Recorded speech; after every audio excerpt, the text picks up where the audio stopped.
Assalamualaikum warahmatullahi wabarakatuh. Selamat siang dan salam sejahtera bagi kita semua. Baiklah, pada hari ini saya akan mempresentasikan hasil penelitian saya yang berjudul pengaruh penambahan karboksimetil selulosa atau CMC terhadap karakteristik bioplastik berbasis tepung tapioka. Adapun anggota peneliti yaitu saya sendiri, yaitu Rozita Haryani dan Ibu Nur Asma Deli. Sebelumnya saya mengucapkan terima kasih kepada P3M yang sudah memfasilitasi eh, penelitian ini sehingga bisa menghasilkan produk dan luaran yang diharapkan.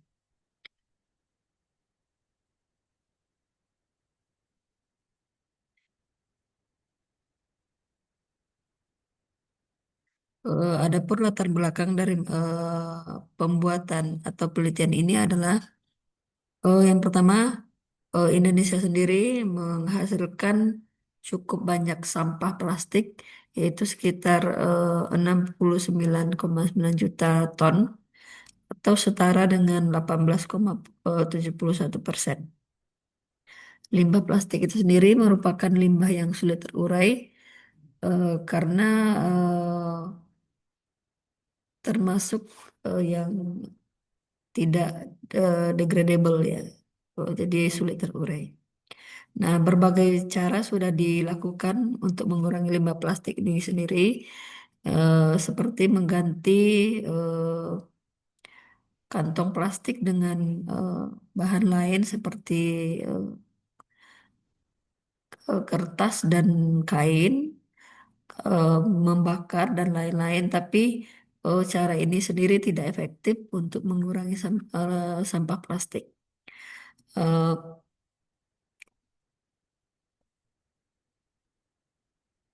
Selain itu, sampah plastik itu sendiri menghasilkan mikroplastik, yaitu plastik ukuran kecil dari 5 mm yang bisa masuk ke dalam pori-pori manusia sehingga bisa merusak eh, tubuh ya. Risiko kesehatan itu sendiri misalnya peradangan, kemudian stres oksidatif, gangguan imun, dan disfungsi endokrin. Selain itu, mikroplastik ini juga bisa mencemari air dan tanah. Nah, berbagai cara sudah dilakukan oleh peneliti untuk mengganti plastik ini bahan bakunya dengan bahan baku yang lebih degradable. Salah satu solusinya itu adalah bioplastik. Nah, bila bioplastik ini sendiri biasanya dibuat dari bahan pati. Nah, bahan pati itu sendiri salah satunya adalah tepung tapioka. Akan tetapi di balik kelebihan tepung tapioka ini yang mudah dan murah dan harganya murah dan mudah diperoleh, ada kekurangannya itu daya serap airnya tinggi sehingga nanti dia mudah rusak. Kemudian selain itu tepung tapioka ini juga kekuatan mekaniknya rendah sehingga kekuatan untuk menahan bebannya itu rendah.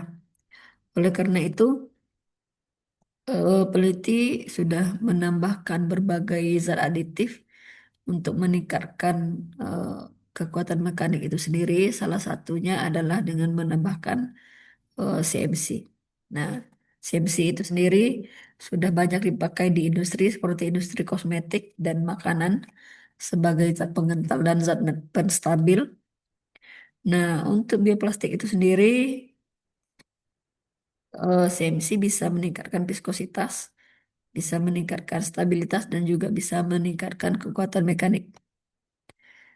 Adapun rumusan masalahnya yang akan dibuat adalah eh, melihat apakah konsentrasi CMC yang ditambahkan akan berpengaruh terhadap eh, karakter karakteristik fisik dan biodegradabilitas dari bioplastik yang dihasilkan.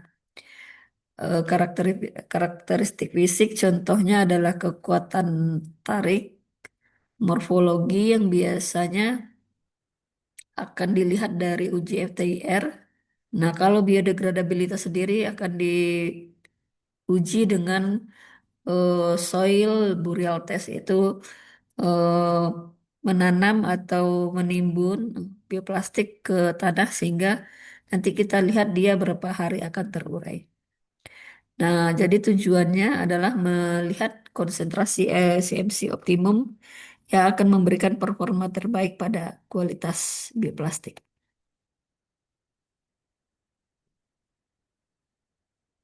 Adapun apa metode dan alat dan bahan yang akan dipakai yaitu magnetic stirrer, kemudian hot plate, termometer, cetakan dan kemudian peralatan gelas. Adapun bahan-bahannya itu tepung tapioka sebagai sumber pati, kemudian glycerol sebagai plasticizer, kemudian CMC sebagai bahan penstabil. Bahan lain adalah Aquades. Adapun proses pembuatannya pertama tepung tapioka itu sebanyak 8 gram eh, ditambahkan dengan Aquades, kemudian nanti ditambahkan gliserol, eh, ditambahkan CMC dengan variasi konsentrasinya itu 1,5 3, kemudian 4,5, kemudian 5,5. Kemudian setelah ditambahkan CMC baru ditambahkan glycerol sebagai plasticizer. Setelah bahan disiapkan dan dicampurkan, kemudian diaduk dengan homogen, akan dilakukan gelatinisasi dengan pemanasan sekitar suhu 75 sampai 80 derajat Celcius dengan pengadukan secara terus-menerus sehingga nanti dia berbentuk gel. Kemudian baru dicetak ke dalam cetakan kaca atau film.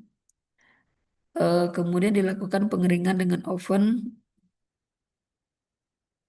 dengan suhu 50 derajat Celcius selama 24 jam. Tujuan pengeringan itu sendiri itu mengurangi kadar air. Baru nanti setelah eh, pengeringan eh, bioplastik diambil dari cetakannya.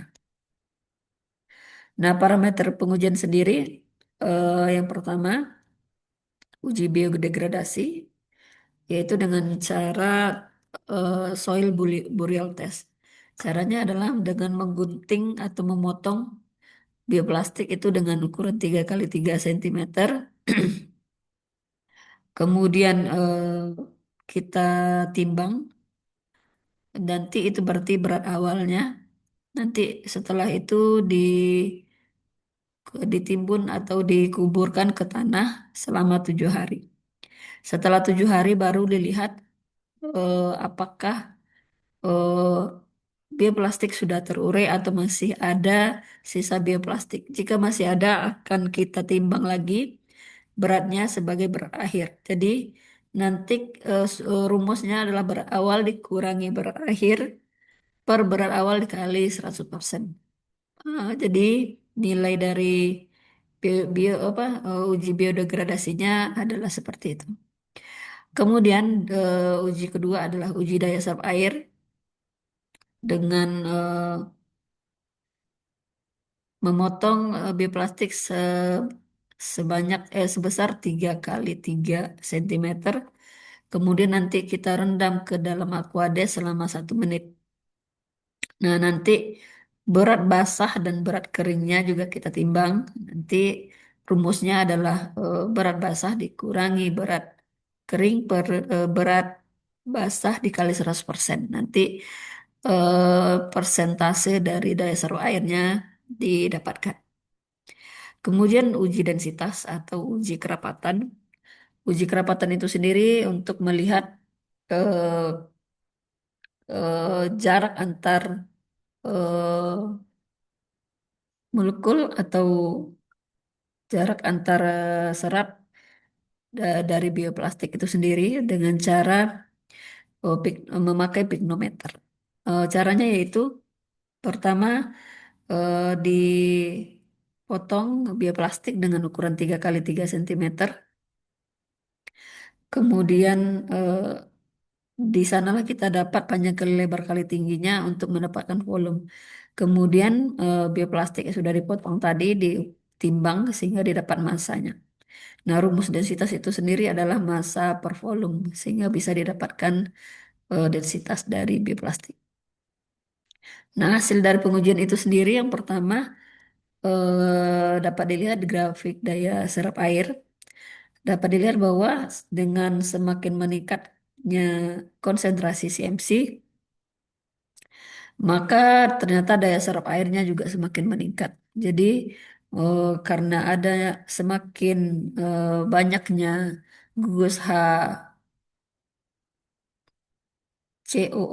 ya dari CMC itu sendiri, sehingga bisa menarik atau mengikat air lebih kuat, sehingga dengan meningkatnya eh, konsentrasi CMC juga semakin meningkatkan daya serap airnya karena ada gugus OH itu sendiri. Gugus OH atau gugus hidroksil itu eh, yang bersifat menarik air eh, bisa meningkatkan daya serap air dan kelarutan film dari bioplastik.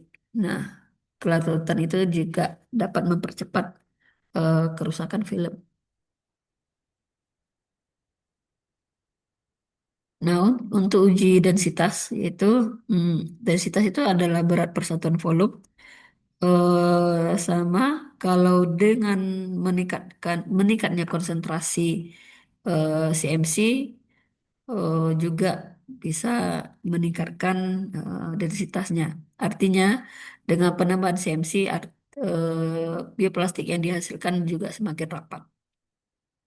Nah, yang diharapkan dari karakteristik ini adalah densitas yang lebih tinggi karena dia kalau rendah artinya dia eh, kerapatannya rendah sehingga eh, kekuatan mekaniknya juga berpengaruh. Nah, kalau yang uji ketiga itu uji biodegradasi, ini linear dengan uji densitas tadi. Kalau dia densitasnya rendah, dia akan mudah terurai ya. Sehingga pada prinsip yang pertama itu yang soil burialitas itu setelah ditanam, kemudian di hari ke terakhir dilihat.